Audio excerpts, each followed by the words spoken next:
আসসালামু আলাইকুম। আমি আমার আরেকটা নতুন ভিডিও নিয়ে হাজির হলাম। আসলে দিনের আলোয় সব গাছপালা সজাগ থাকে, তাদের কিন্তু ঘুম দরকার, প্রচণ্ড ঘুম তাদেরও প্রয়োজন। সেজন্য তারা দেখুন সন্ধ্যার পর এখন ঘুমিয়ে পড়েছে। আমি আজকে আপনাদেরকে কয়েকটা ফুল গাছ দেখাবো বা কয়েকটা গাছ দেখাবো। আপনারা দেখবেন কি সুন্দর করে যে তারা ঘুমিয়ে আছে। আমি কিন্তু তাদেরকে সজাগ করতে যাচ্ছি না, মানে তাদেরকে আমি ধরতেও যাচ্ছি না। দেখুন ফ্ল্যাশ লাইট দিয়ে আমি আপনাদেরকে দেখাচ্ছি। অনেক সুন্দর লাগতেছে ফুলগুলোকে, ফুল চারাগুলো। তারা ঘুম,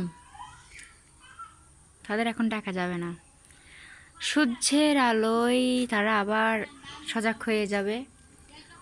সন্ধ্যার পর পরই আবার তারা ঘুমিয়ে পড়বে নিজে। দেখুন তবে এই মুহূর্তে যদি তাদের যদি বাতাস হয় তাহলে তারা সজাগ হয়ে যাবে। তাদের কিন্তু কাজ আছে, তারা কিন্তু কাজ কাজ ছাড়া মানুষ না।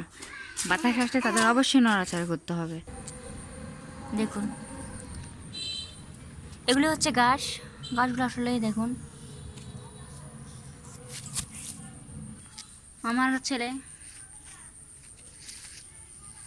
ওদেরকে সজাগ করে দিচ্ছে।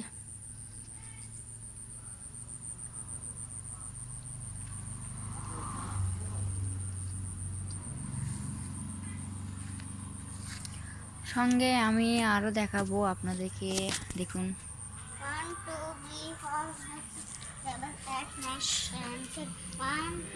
আজকে পুরো পরিবেশটা, সন্ধ্যার পুরো পরিবেশটা অনেক সুন্দর লাগতেছে। কারণ আজকে পুরো দেখতেছি যে মানে বাহিরে যখন আমি সন্ধ্যার পরে যখন বাইরে হতে দেখতেছি পুরো আলো, মানে লাগতেছে কেউ এখানে লাইট জ্বলিয়ে লাগছে এরকম।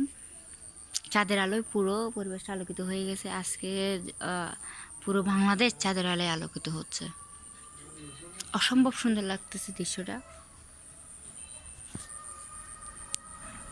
ছোটোবেলায় এরকম চাঁদের আলোয় আমরা কত কারেন্ট চলে গেলে কত খেলাধুলা করতাম, ধরাধরি এসব আর কি বলতাম। চাঁদ আমাদের সঙ্গে হাঁটতেছে, চাঁদও আমাদের সঙ্গে যাচ্ছে, মানে ছাড় আমাদের সঙ্গে দৌড়াদৌড়ি করতেছে, কত কিছু আরও অনেক স্মৃতি ছোটোবেলার জড়িয়ে আছে আসলে এই চাঁদকে নিয়ে। অনেক রহস্য আছে চাঁদকে নিয়ে। ওই যে বলি না চাঁদের বুড়ি,